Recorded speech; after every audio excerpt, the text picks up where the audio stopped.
आज हम ईएनटी में सेरस ओटाइटिस मीडिया के बारे में डिस्कस करने वाले हैं।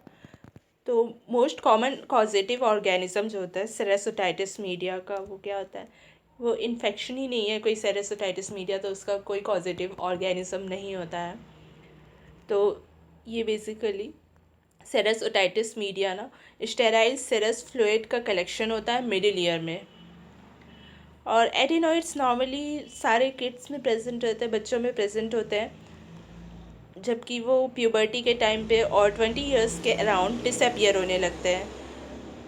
तो सेरस ओटाइटिस मीडिया का जो कॉज चिल्ड्रन में होता है वो एडिनोइड्स का होता है, वो बाईलेटरल होता है। इसीलिए क्योंकि एडिनोइड्स कहाँ पे प्रेजेंट रहते हैं? मिड लाइन में प्रेजेंट रहते हैं, जस्ट बिहाइंड नोज इन नेजोफेरिंक्स, मिड लाइन में प्रेजेंट रहते हैं, इसलिए बाईलेटरल कॉज करते हैं वो सेरस ओटाइटिस मीडिया। जबकि एडल्ट्स में क्या होता है कि नेज़ोफेरेंजियल कार्सिनोमा जो होता है ना, वो यूनिलेटरल सेरस ओटाइटिस मीडिया को लीड करता है।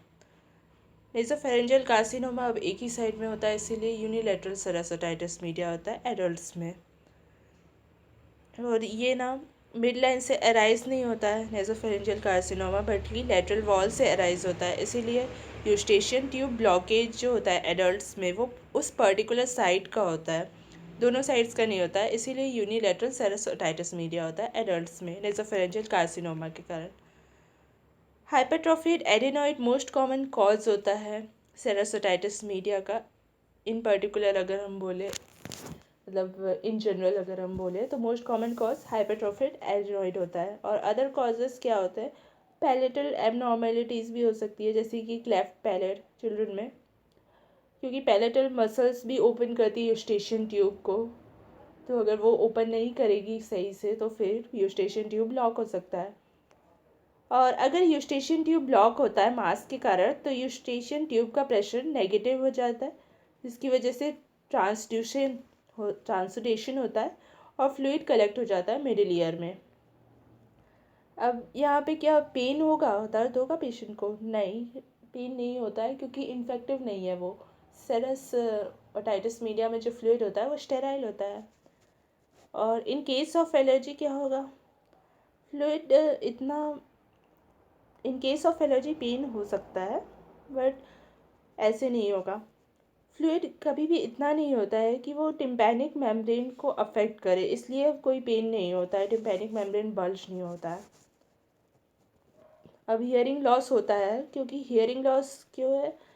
मिडिल ईयर में फ्लूइड आ गया है, तो मिडिल ईयर ट्रांसडक्शन अच्छे से नहीं कर पा रहा है। ऑन एंड ऑफ टाइप का होता है हियरिंग लॉस, या फ्लक्चुएटिंग टाइप का होता है, जो कि सीज़न के साथ चेंज होता रहता है। मीन्स हियरिंग लॉस कभी ज़्यादा हो जाता है, कभी कम हो जाता है, कभी बिल्कुल ही नहीं रहता है hearing loss. Now bilateral painless fluctuating hearing loss बोलते हैं इसे। ये बायलैटरल हियरिंग लॉस होता है, दोनों साइड पे, दोनों साइड के ईयर्स अफेक्ट हो जाते हैं बच्चों में। और पेनलेस होता है, फ्लक्चुएटिंग होता है। तो अगर हमें ऐसा कोई पेशेंट मिलता है बच्चों में, तो अगर ऐसी कोई कंडीशन हमें क्वेश्चन में दिखती है या रियल में कोई पेशेंट आता है, तो हम डायग्नोस क्या करेंगे? सेरस ओटाइटिस मीडिया को डायग्नोस करेंगे। कोई भी चाइल्ड अगर बायलैटरल कंडक्टिव हियरिंग लॉस के साथ आया, तो हम उसको डायग्नोस करेंगे सेरस ओटाइटिस मीडिया से, और अगर वो पेनलेस है तो। और अगर एडल्ट्स में बायलैटरल सेरस ओटाइटिस मीडिया है, नो यूनिलैटरल, एक्चुअली यूनिलैटरल होना चाहिए यहाँ पे, यूनिलैटरल सेरस ओटाइटिस मीडिया है, तो इन्वेस्टिगेट करना चाहिए हमें नेज़ोफेरेंजियल कार्सिनोमा के लिए। यूनिलैटरल होता है मोस्टली। ना एक क्वेश्चन है, चाइल्ड अगर कंप्लेन के साथ आ रहा है of not hearing from past 1 week, पिछले 1 हफ्ते से सुनाई नहीं दे रहा है, या पिछले 10 दिनों से, तो और चाइल्ड बहुत खुश है और हेल्दी है और खेल रहा है, उसको ये पता भी नहीं है कि पेरेंट्स उसके बारे में कुछ बोल रहे हैं, लाइक डॉक्टर से ऐसी कुछ बात कर रहे हैं, वो अपना खेलने में मगन है, तो ये इमीडिएटली ये बताता है कि वो सेरस ओटाइटिस मीडिया है, क्योंकि वो सुन भी नहीं रहा है और इवन उसे पेन भी नहीं हो रहा, तभी तो वो अच्छे से खेल रहा है। तो पेरेंट्स हमको ये बताते हैं कि सीज़न के साथ कंप्लेन आती है हियरिंग लॉस की, सुनता नहीं है वो, और हम डॉक्टर के पास पहले भी जा चुके हैं और उसके बाद मेडिकेशंस देते हैं डॉक्टर, तो रिलीफ हो जाता है। फिर कंप्लेंट्स फिर से वापस आ जाती है बार बार, सीज़न के साथ। तो अगर वो ऐसी कुछ हिस्ट्री दे रहा है तो सेरेस ओटाइटिस मीडिया डायग्नोस होता है, क्योंकि सीज़न के साथ वो फ्लक्चुएट भी होता है। और अगर हम उसका इन्वेस्टिगेशन करेंगे तो क्या दिखेगा टिम्पैनिक मेम्ब्रेन में? टिम्पैनिक मेम्ब्रेन बल्जिंग नहीं दिखेगी, बल्कि डल रिट्रैक्टेड टिम्पैनिक मेम्ब्रेन दिखेगी, क्योंकि लैटरल प्रोसेस जो है ना मैलियस का, वो suppose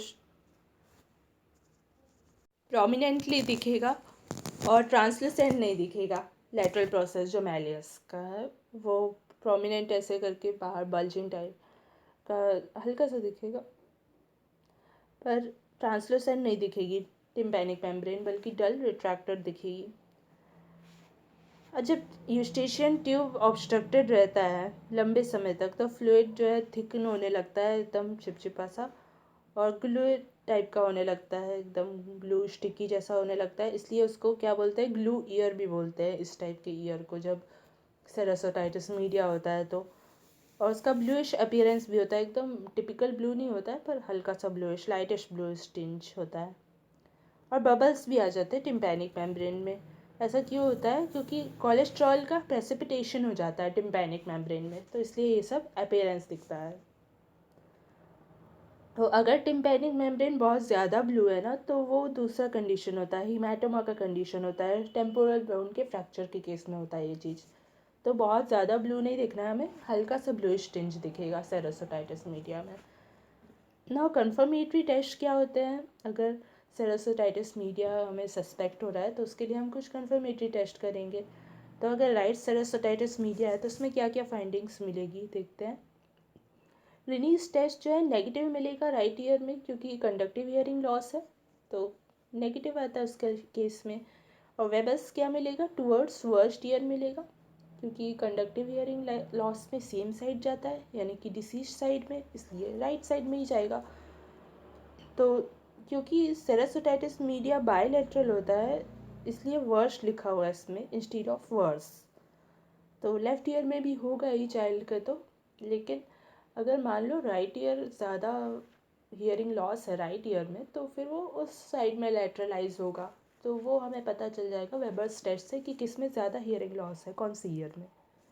now absolute bone conduction test same as examiner आएगा, यानी कि नॉर्मल आएगा, क्योंकि वो तो सेंसरी न्यूरल हियरिंग लॉस को टेस्ट करने के लिए होता है, उसमें कोई लॉस होगा नहीं। नाउ शॉबेज टेस्ट जो है ना वो इंक्रीज आएगा, लेंथेंड हो जाएगा, क्योंकि कंडक्टिव हियरिंग लॉस में वो लेंथेंड हो जाता है ना। प्योर टोन ऑडियोमेट्री में ई बी गैप प्रेजेंट रहेगा, क्योंकि कंडक्टिव हियरिंग लॉस में ई बी गैप प्रेजेंट रहता है। इम्पिडेंस ऑडियोमेट्री में टिम्पेनोग्राम में क्या दिखेगा? मिडिल ईयर का प्रेशर नेगेटिव दिखेगा, क्योंकि फ्लूइड है वहाँ पे, और कंप्लायंस डिक्रीज रहेगा।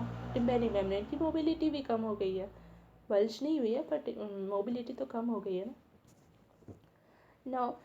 इसमें जो टाइप ऑफ कर्व मिलेगा वो बी टाइप कर्व रहेगा, क्योंकि मिडिल ईयर प्रेशर भी नेगेटिव है और कंप्लायंस भी कम है, तो बी टाइप कर्व हो गया। स्टेपिडियल रिफ्लेक्स जो है ना एब्सेंट रहेगा, क्योंकि मिडिल ईयर पार्ट जो है अफरेंट पाथवे का वो अफेक्टेड हुआ है, तो अफरेंट पाथवे ही नहीं गया है, तो फिर एब्सेंट ही रहेगा स्टेपिडियल रिफ्लेक्स, दोनों साइड में ही एब्सेंट रहेगा। इसलिए मिडिल ईयर कंडीशंस में स्टेपिडियल रिफ्लेक्स एब्सेंट होता है, मिडिल ईयर अफरेंट पाथवे का पार्ट होता है ना, इसीलिए। अब अगर हमें चूज़ करना है एक टेस्ट और कंफर्म करना है सेरेस ओटाइटिस मीडिया को, इन सब में ऊपर में जो हमने किया ये सारे टेस्ट, अगर मान लो हमें ये सारे टेस्ट नहीं करने हैं, सिर्फ एक टेस्ट करना है, तो बेस्ट क्या होगा? ये होगा टिम्पैनोग्राम, बी टाइप का कर्व मिल जाएगा हमें, तो इससे हमें कंफर्म हो जाएगा कि हमें सेरेस ओटाइटिस मीडिया का पेशेंट मिला है। तो बी टाइप का कर्व यानी कि इस टाइप का कर्व, कंप्लायंस भी इसमें कम है और मिडिल ईयर प्रेशर भी नेगेटिव है।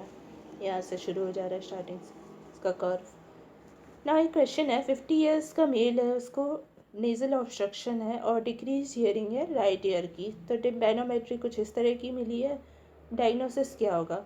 नेज़ोफेरेंजियल कार्सिनोमा का हम डायग्नोसिस करेंगे, बी टाइप ऑफ कर्व है ना ये तो उसके बाद फिर नेज़ोफेरेंजियल कार्सिनोमा का इन्वेस्टिगेशन करके हम इसको कंफर्म करेंगे कि हाँ इसी की वजह से तो वो हुआ है ना करके, और फिर हम डिटेक्ट करेंगे कि सेरेस ओटाइटिस मीडिया तो नहीं है वहाँ पे।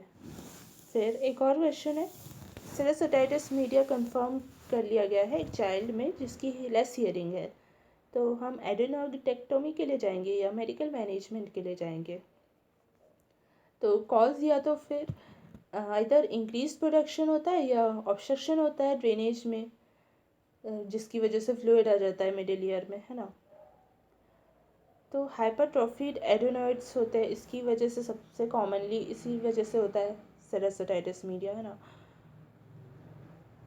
तो हमको क्या करना है, इसके साइज़ को डिक्रीज़ करना है, इसके कॉज पे वर्क करना है। तो इसीलिए साइज़ ऑफ एडेनोइड्स को हम डिक्रीज़ करने के लिए जो भी कर सकते हैं वो करेंगे। तो क्या करेंगे, हम एल्डी एलर्जिक्स देंगे, डीकंजेस्टेंट्स देंगे, नेज़ल स्टेरॉइड्स स्प्रे को देंगे, ऑटो इन्फ्लेशन करेंगे। ऑटो इन्फ्लेशन मतलब क्या, वेल्सेल्वा करने के लिए बोलेंगे पेशेंट को 3 मंथ्स के लिए मैक्सिमम वेल्सेल्वा मैन्यूअर करने के लिए बोलेंगे। और अगर उसमें भी नहीं होता है तो मेडिकल मैनेजमेंट फिर देंगे, यानी कि मेडिकल मैनेजमेंट ही देंगे, है ना। तो मेडिकल मैनेजमेंट ना मैक्सिमम 3 मंथ्स के लिए देते हैं। और इसमें एक और चीज़ था कि नेज़ल स्टेरॉइड्स जो सबसे कॉमनली यूज़ करते हैं हम मेडिकल मैनेजमेंट के लिए, nasal steroids spray. First management हमेशा मेडिकल के साथ होता है। मेडिकल मैनेजमेंट कौन से ओटाइटिस मीडिया में नहीं दिया जाता है, ऐसा करके अगर क्वेश्चन आता है तो इसके लिए सेरस ओटाइटिस मीडिया बिल्कुल भी आंसर नहीं करना है। इसके चॉइस के अकॉर्डिंग हमें देखना है कि क्या हम आंसर कर सकते हैं। तो मेडिकल मैनेजमेंट कितने लंबे समय तक दिया जाता है सेरस ओटाइटिस मीडिया में, इसका आंसर क्या होगा, 3 मंथ्स के लिए। 3 मंथ्स मैक्सिमम हम वेट करते हैं मेडिकल मैनेजमेंट देने के बाद। और फिर अगर बेनिफिट नहीं होता है तो 3 मंथ्स के बाद क्रोनिकली यूस्टेशियन ट्यूब ऑब्स्ट्रक्ट हो रहा है, ये हमें पता चल रहा है, और क्रोनिक हियरिंग लॉस है उसमें। तो चिल्ड्रन में जनरली बायलैटरल हियरिंग लॉस होता है, और अगर बायलैटरल हियरिंग लॉस चिल्ड्रन में हो रहा है तो स्पीच अफेक्टेड रहेगी चाइल्ड की। इसलिए हम सर्जिकल मैनेजमेंट के लिए जाते हैं ताकि हम जल्दी से जल्दी उसको ठीक कर सकें और उसकी स्पीच को भी नॉर्मलाइज कर सकें, जिससे कि वो बच्चा सीख सके सुन के कुछ, क्योंकि लैंग्वेज डेवलपमेंट उसी टाइम पे होता है मैक्सिमम। और इसीलिए लेकिन एडिनोइडेक्टोमी के बाद ना, एडिनोइडेक्टोमी के लिए तो हम जाते हैं, लेकिन उसके बाद क्या होता है कि यूस्टेशियन ट्यूब सडनली फंक्शन करना स्टार्ट नहीं करता है, बल्कि 3 से 6 महीने लगते हैं उसको फंक्शन करने के नॉर्मली। इसलिए फ्लूइड को भी हमें रिमूव करना होता है जिससे कि वो नॉर्मली हियर कर सके तुरंत ही। तो उसके लिए भी एक अलग प्रोसेस होता है। So we will discuss in next video rest of the part. Thanks for watching.